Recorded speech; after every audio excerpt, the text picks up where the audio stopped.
Olá, hoje vamos falar sobre a capoeira, um dos patrimônios culturais históricos do Brasil e da cultura afro. A capoeira, gente, tem origem assim que os primeiros escravizados aqui em terras brasileiras passaram a desenvolver tramas para conseguirem liberdade do jugo escravista. Primeiro, simplesmente através de uma teatralização de uma dança que muitas das vezes era vista pelos senhores, pelos feitores, como simplesmente culto às divindades, ou então uma forma de brincadeira, uma forma de recreação, a depois desenvolverem especificamente noções de luta, noções corporais, que passou a ser trabalhado como arma para conseguirem se libertar, conseguirem fugir, ajudarem a outros também a fugir e assim por diante. O termo capoeira, gente, embora possa parecer, e geralmente, né, no senso comum, pode-se ter a ideia de que tem origem afro, na realidade é o termo tupi-guarani, que significa vegetação rasteira, significa o mato quando está curto, mato pequeno, grama, é isso que significa o termo capoeira. Mas como assim, Jairo? Então, como é que as pessoas que passaram a jogar capoeira, né, passaram a praticar essa dança que tornou-se também um esporte, tornou-se também um instrumento marcial? Como foi que isso aconteceu? Ocorre que as invasões holandesas na Bahia e Pernambuco no século XVIII, certo? Elas deram a permissão para que foi a oportunidade para que muitos desses negros escravizados, eles adentrassem o interior do país. Com isso, houve um contato que ora era hostil, ora era amigável, com indígenas que se refugiaram no interior do país justamente fugindo da colonização branca europeia. Por conta disso, esses escravizados primeiro foram chamados de negros capoeiras, depois foram chamados de capoeiras. E a partir daí, o termo capoeira passou-se a ser popularizado como referência em relação, primeiro, a pessoas escravizadas e depois a pessoas que lutavam, que praticavam, não é? Essa dança, esse ritual que era coreografado, mas que dava base para que eles tivessem formas de se defender e de escapar do jugo escravista.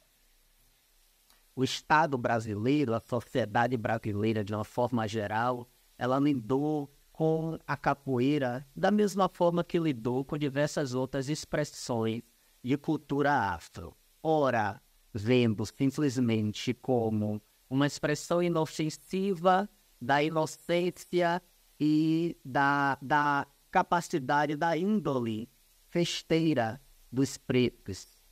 Por outro lado, em outros momentos, viram como grande ameaça, colocaram, então, ostensiva perseguição a essa prática. E, em outros momentos, usaram também simplesmente como utilitários. Utilitário é um termo que significa que você se apropria de algo, de uma cultura, para tirar proveito em um determinado momento, sem, no entanto, se aprofundar no significado e no que aquilo representa para aquela determinada cultura, ou para aquele determinado grupo étnico, ou para aquele determinado grupo ou agremiação de pessoas. Isso ocorreu também com a capoeira, tá? Um exemplo disso, gente, é na Guerra do Paraguai. Entre mais ou menos 1865 e 1886, o Brasil entrou em guerra com o Paraguai. Nesse período, diversas províncias brasileiras recrutaram pessoas escravizadas, homens negros livres também, e também alguns brancos pobres para lutarem nessa guerra.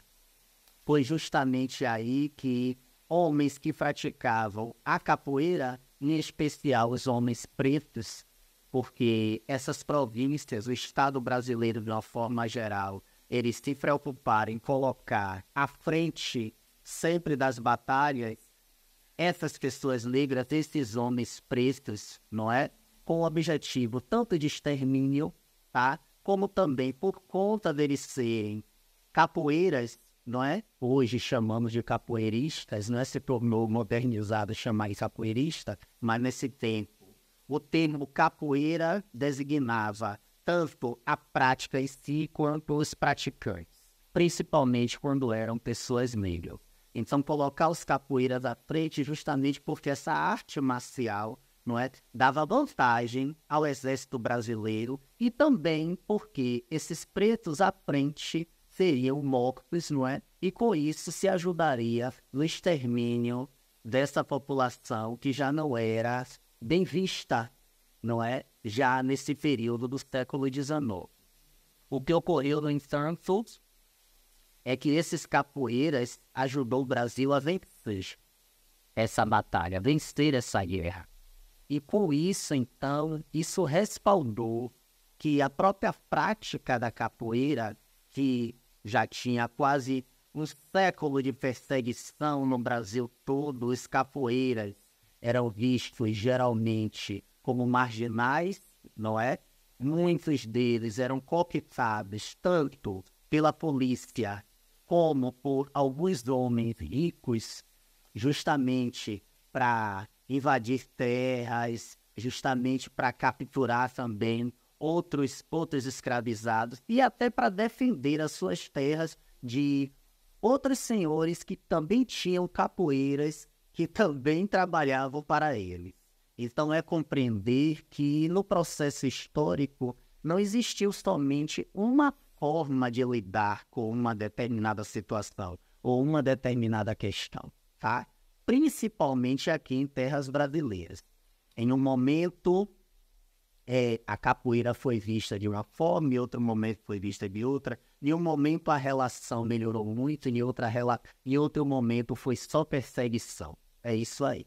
Mas, depois dessa Guerra do Paraguai, passou-se a haver no Brasil um sentimento de gratidão por parte de ter vencido a guerra, certo? A essa prática, a essa modalidade. Por isso, houve também um referencial muito positivado em relação a essa prática, até porque nesse período já haviam portugueses, homens brancos pobres que também eram capoeiras, que também praticavam também a arte da capoeira, e isso suavizou bastante a perseguição em relação a essa prática. Foram diversos os capoeiras que foram elevados a altos postos no país, no decorrer dos séculos e principalmente após esse período. Um grande exemplo desse temos o príncipe Obá II, Cândido Fonseca Galvão. Ele tornou-se alferes do batalhão de Zuavos. O batalhão de Zuavos era um grupo de capoeiras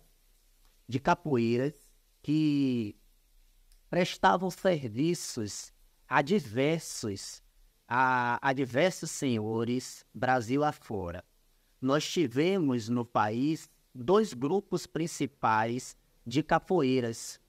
Um grupo de capoeiras eram os Anagô, tá? Que representava justamente um grupo de iorubás que eram chamados de Nagô, não é? Pelos outros povos, certo? Esse grupo era justamente onde havia o maior número de pessoas negras, principalmente de origem iorubá, e por outro lado, existia também os Gaiamuns.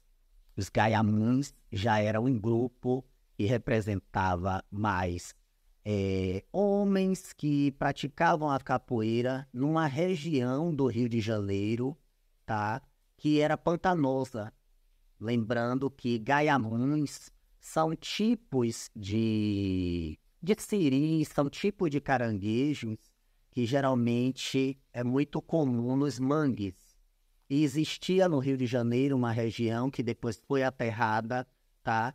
Onde a maioria das pessoas pobres, de ex-escravizados, viviam. E era justamente esse grupo que era o chamado de Gaiamus. Eles, em alguns momentos, se associavam em prol de ganhar, de ganhar maior visibilidade, de ganhar dinheiro em relação a uma problemática. Em outros momentos, e geralmente é o que mais acontecia, eles rivalizavam entre si. A capoeiragem, gente, que é o que se chamava a prática da capoeira, né? Passou-se a desenvolver também com o utensílio da navalha, que tornou esses homens extremamente perigosos na sociedade brasileira, temidos por demais. Muitos deles fizeram riqueza, a exemplo que falei do Obá II, que foi agraciado também com o Dom Pedro II colocando em um destaque muito grande, e há outros também que se aproveitavam e usavam a capoeira também para pequenos furtos, para conseguirem sobreviver justamente em um período onde essa população negra, de uma forma geral, ou vivia no processo da escravidão, ou vivia no processo da exclusão de ex-escravo ou de liberto, mas, no entanto, sem nenhuma estrutura de vida. E, por outro lado, também, alguns homens brancos pobres que também utilizavam a capoeiragem também nesse intuito. No entanto, durante o século XX, a capoeira passou a ser perseguida, principalmente pelas ditaduras que houve no Brasil, certo? Além de que, com o processo da ideia de eugenia racial, de limpeza do que ficou do resultado pós-escravidão, de uma população que precisava ser purificada racialmente, precisava ser purificada e tornar-se branca, isso também se refere no sentido cultural, tá? Em termos de Brasil. Então, a capoeira, durante o século XX, ela passou a ser perseguida, passou a ter uma negativa no senso comum de uma forma muito geral, através, principalmente, do que ficou conhecido como a Lei da Vadiagem, mas, no entanto, depois desse processo, com luta do movimento negro, com luta das instituições do movimento negro, finalmente a capoeira foi reconhecida como patrimônio imaterial e cultural do Brasil. Valeu? Um pouco da história da capoeira para vocês. Deixei algumas lacunas propositalmente, justamente para que vocês também depois aguçem aí a curiosidade e vão fazer pesquisas também para poder desenvolver um pouco mais, não é, a visão sobre essa prática, sobre essa que é uma herança cultural afro-brasileira. Abração!